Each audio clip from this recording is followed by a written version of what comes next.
Great. Thank you, Laura.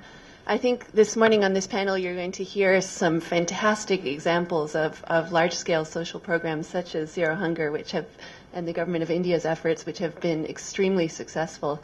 And I'm going to take a little bit of a different approach in talking about the role of the private sector as a social lever.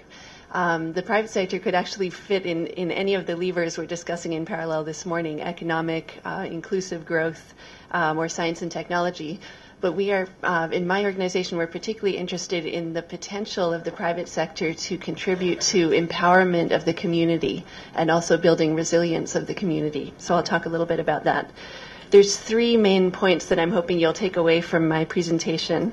One is that business has tremendous and mostly untapped potential to contribute to improving food security, agriculture, nutrition, and also health.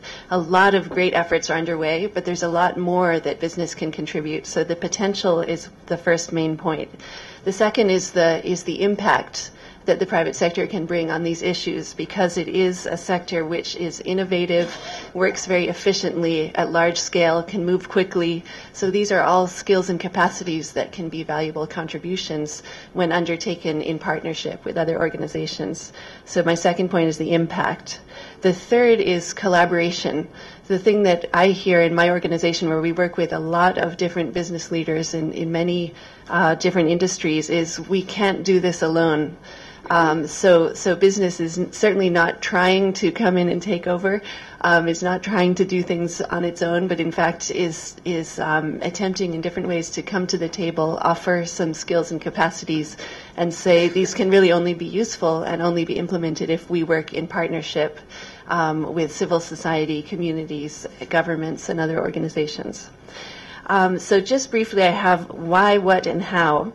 Why are we thinking of business as something that can contribute to the social levers? And I already touched briefly on the concept that by empowering the community, business can improve incomes, improve access to food and nutrition and essential products. So the kinds of base of the pyramid business models and innovative business models that provide opportunities to the poor can be a tool for empowerment.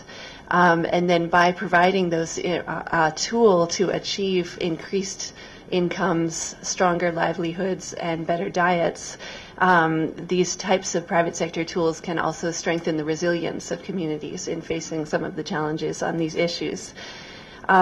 What can business contribute in particular? I mentioned some of the skills and assets that the private sector can bring to the table and the impact those can bring. And what we have seen in our work with companies at the World Economic Forum is two different ways in which the private sector can contribute to agriculture, nutrition, and health. One is through providing very specific solutions, whether that might be a product or a new technology such as a fortified food, or a business model such as sourcing from smallholder farmers that provides incomes or livelihoods.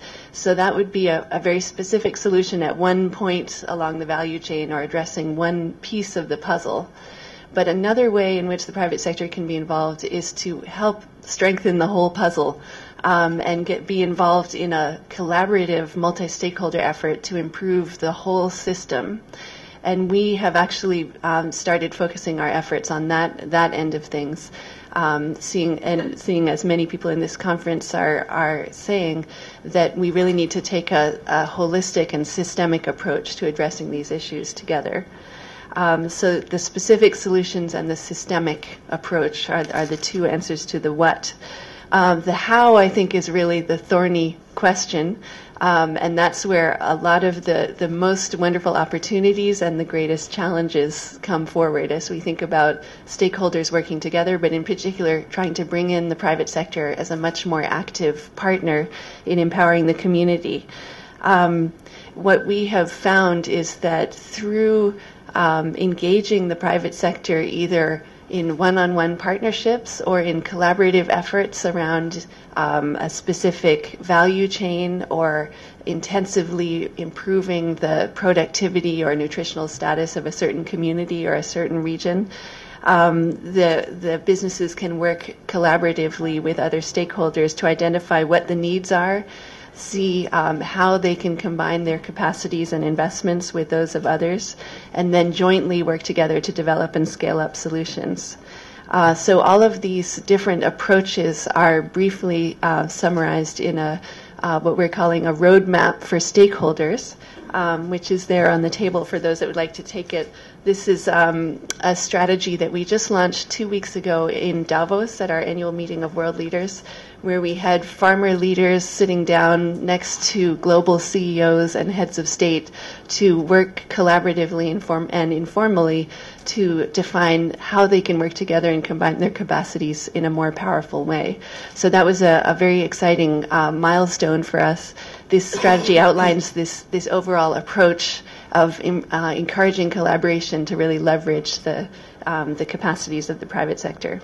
My last comment is just as a comment on the challenge that I think we have all started to perceive as we've gone through these 2 days of fascinating discussions here, which is that while we all see the tremendous opportunity to take a more integrated approach to agriculture, nutrition, and health, the question of how to actually achieve that and operationalize that, I think, will be the toughest one. And I had a couple of thoughts on that. I think it seems like the first step, which we are all really making some progress on in this conference, is to change mindsets so that everyone can develop a shared mindset of this expanded value chain, where someone involved in agriculture will think not, my goal is to deliver this product to the miller, but they'll think my goal is to deliver sustenance that will create a healthy person. So they're thinking all the way to the end of the chain to a new end goal, which is a healthy person. And the people that are concerned with health will think all the way to the beginning of the chain, in considering the health of this person, I need to think right from the beginning, what is the food that they're consuming? So that shared vision and expanded mindset is the first step that I think we're now on that journey. Then I think we need to create a sense of shared responsibility to achieve that end goal together. And once we have that, then we'll have the commitment to undertake the improved coordination between sectors and across stakeholder groups that will be needed to achieve that. So that involves the private sector as well as the community and all other stakeholders that need to address this. Thanks.